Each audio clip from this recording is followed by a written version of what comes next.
Hello my dear, welcome back to study with Namrata Pandey. कैसे हैं आप लोग? आशा करती हूँ आप लोग बहुत अच्छे होंगे। मैं बहुत दिन बाद अपने चैनल पे आई हूँ और आप लोगों का बहुत सारा कमेंट था कि मैम बीपीएससी TRE 4 के लिए कुछ बताएं, तो आज मैं आप लोगों को बता रही हूँ। बहुत ही ज़रूरी बातें हैं। पहले तो आप लोग जो मेरे पुराने सब्सक्राइबर हैं उनको भी मैंने बहुत मिस किया, आप लोगों ने भी मुझे बहुत मिस किया, लेकिन अब मैं फिर से एक बार यहाँ वापस आ गई हूँ आप लोगों के साथ, आप लोगों के मैसेज को देखकर।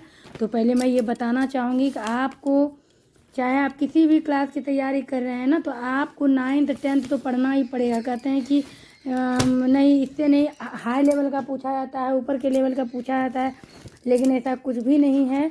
आपको बुक से बाहर कुछ नहीं पूछा जाएगा। 9th 10th का तो आपको पढ़ना ही पढ़ना है, एक एक लाइन आपको पढ़ना है। मान लीजिए कि 11 12 का ही पूछेगा, तो आपका बेसिक ठीक रहेगा तभी तो आप ऊपर का समझ पाइएगा।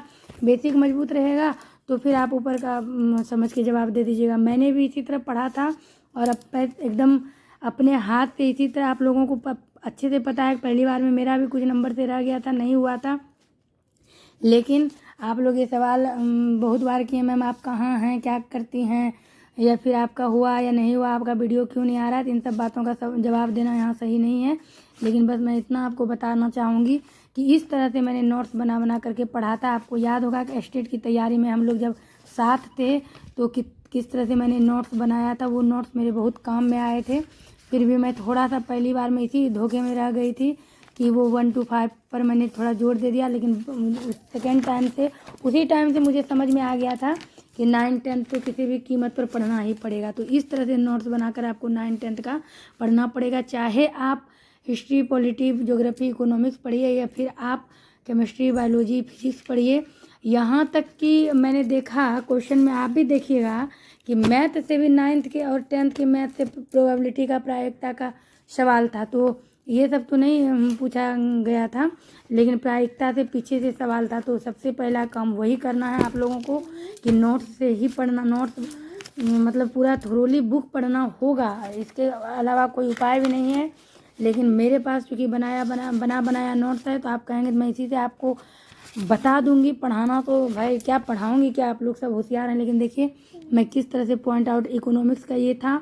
और इस तरह से मतलब एक बार अगर आदमी को कहीं लगता है कि हाँ मेरे से कमी रह गई, फिर उसको इस तरह से मतलब क्या पॉइंट था, किस पॉइंट से पूछा गया था, हर बार मैंने इस तरह मिलाया था। और देखिए इस तरह से समझ करके, ये इकोनॉमिक्स का, आर्ट्स का है और ये साइंस का है। ये अभी मैं कुछ बच्चों के लिए ये नोट्स बना रही हूँ, तो हूबहू इसी से आपको पूछा जाएगा। हूबहू तो नहीं, कॉन्सेप्ट आपका यही रहना चाहिए, आपका रहेगा मतलब कि ऑब्जेक्टिव रहेगा, लेकिन आपके पास आइडिया तो होना ही चाहिए। तो मैक्सिमम प्रश्न इसी से थे, क्योंकि अब मैं ऐसे थोड़ी ऐसे नहीं बोल सकती। आप लोगों के पास भी क्वेश्चन होगा, मिला लीजिएगा। उम्मीद करती हूँ आप लोगों को अच्छा लगा होगा मुझे सुनकर। सामने भी मैं आऊँगी, अगर आप लोग कहेंगे तो मैं फिर से अपना शुरू कर दूँगी आप लोगों के साथ स्टडी अपना। तो ये देखिए जैसे 9th का मैंने सारा बुक, क्योंकि मैं उस समय पढ़ाती थी ऑनलाइन कुछ बच्चों को, तो मैंने सारा बुक अपने पास रखा था, ख़रीद लिया था। और NCERT ज़रूरी नहीं है कि NCERT से ही पूछा था, मैंने NCERT भी अपने पास रखा था। मैं आपको दिखाना चाहूँगी। जैसे ये भारतीय उनका, ये देखिए 9th का केमिस्ट्री, और ये दिखाऊंगी मैं आपको। देखिए यहाँ लिखा हुआ है 1, और देखिए यहाँ पे 2, यानी कि मैंने जब देखा कि कहाँ से क्या प्रश्न पूछे जा रहे हैं, तो मैंने सारा बुक, चाहे वो बिहार बोर्ड का हो, चाहे SCERT NCERT कुछ भी हो, मैंने सबसे अध्ययन किया है। तो मैं ऐसे नहीं बोल रही हूँ, मैंने अध्ययन करने के बाद आपको बताया है। तो उम्मीद करती हूँ आप लोगों को कुछ मदद मिली होगी। अगर आप लोग जुड़ना चाहते हैं, कुछ पढ़ना चाहते हैं, ये किसी बच्चे का मैंने लिया था बुक, मतलब नया हर बुक नहीं खरीदी थी मैंने, कुछ अगल बगल के बच्चे पास आउट हुए थे तो उससे ले लिया था। और कुछ 1 2 बुक, जैसे ये 10th का, क्योंकि सेकेंड टाइम में 10th का भी ज़्यादा पूछा था तो नया लिया था बुक। ज़्यादा इसका MRP तो ज़्यादा ही कही, जो भी कही उससे क्या, लेकिन ये बहुत काम में आते हैं। तो चलिए मैं मिलती हूँ आपसे अपने अगले वीडियो में। इसी तरह लगातार ये सिलसिला जारी रहेगा।